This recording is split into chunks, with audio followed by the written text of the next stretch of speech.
Alright, hey guys. We are looking at the same article that we looked at from Module 4. Previously, we took this article that we are looking at and we scrutinized and critically appraised the method section.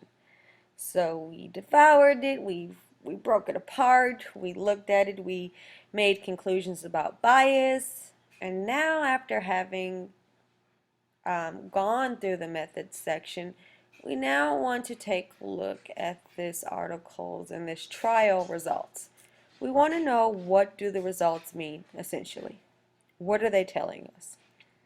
The difference in results between the treatment or interventional group and the control group tell you how large or how small the effect of the intervention is. Okay, such an effect could be due to intervention or treatment, so in this case it's intervention because we're looking at falls, or simply due to chance. Okay, the falls rate for each group were calculated and compared. That's what those numbers were and what they came up with. And within the article, with you or having completed the trial, they decided that the ratio was 0.64, and it pretty much equates to 36 reduction in falls rate for the interventional group compared to the control group. And if you want to know where this is, you can find this on page 4. I think it's page 4 or page 5. But specifically, we're going to look at the chart on page 5. Is this it? We want to look at table 2. So we're going to look at table 2, which I believe is on page 5. If not, depending on which site you're getting it from, you're looking for table 2. This table 2 kind of breaks down the outcome measures: podiatry intervention group, the control group, the risk of fall ratios, which has your confidence interval, and the p-value.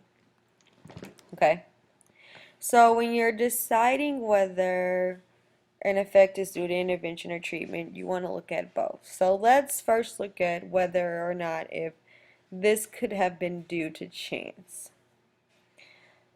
The probability that a result is due to chance is normally assessed statistically with that lovely p-value here that we keep coming back to, and your confidence intervals.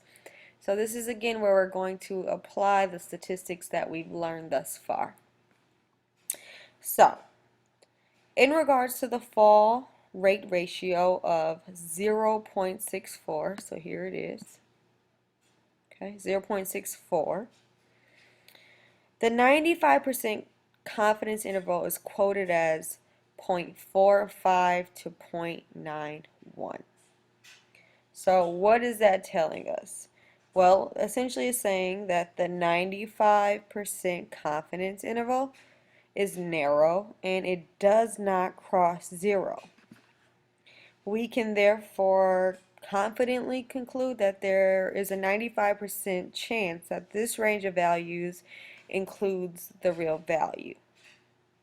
Now, what does the p-value say for us? Well,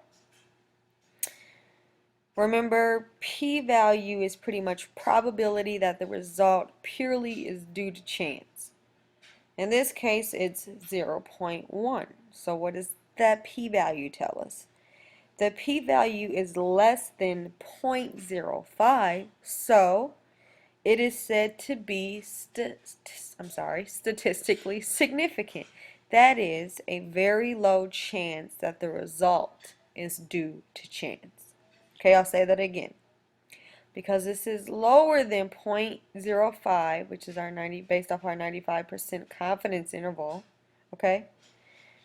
This is statistically significant. Now remember, statistically and clinically significant are two different things. Right now we are looking at the statistical value. And because this is statistically significant, there is a very low chance that the result is due to chance, meaning the intervention did have an effect. Now we want to look at what measure was used and how large was the treatment. The true measure of effect of the treatment, or in this case intervention, is often expressed as a relative risk, or you might see an RR. Okay? If we look at this table again, Relative risk is talked about in here within these numbers. So relative risk tells us how many times more likely it is that an outcome for, in this case, example, or one or more false. So you have 1 equal to 1 or equal to 2 or more. So 1 or more falls in this case will occur in the intervention group compared to the control group. So we have our interventional group and we have our control group. This means, an example, so for example, this means that people in the intervention group were 80.85 times more likely to fall more than once in a 12-month period than people in the control group. Now remember, this trial was based off a 12-month follow-up, so that's where that 12-month is coming from. And that can be found on page 1 if you look at what the follow-up regimen is. Okay, so again, individuals within this group, within the interventional group, were 0.85 times more likely to fall than once, because this is what we're looking at, in a 12-month period than people in the control group. So that's what that's saying. The intervention was therefore, protective and decreased the likelihood of a fall, which is essentially what they wanted to prove, and to reduce the number of falls. So however, or in other words, statistically, this analysis reveals that the result is not statistically significant. And how can you tell that this is not statistically significant? Well, we're going to look at the confidence interval. Our confidence interval is 0.66 to 1.8. This 95% confidence interval crosses 0, and the p-value is greater than 0.05. So those are the things that we're looking at when we critically appraise a results section. I pretty much gave you the answers for what we're looking for within the discussion question, but I think it's essential for me to walk you through what the numbers mean and why we focus so much on p-values and confidence intervals and what they're saying.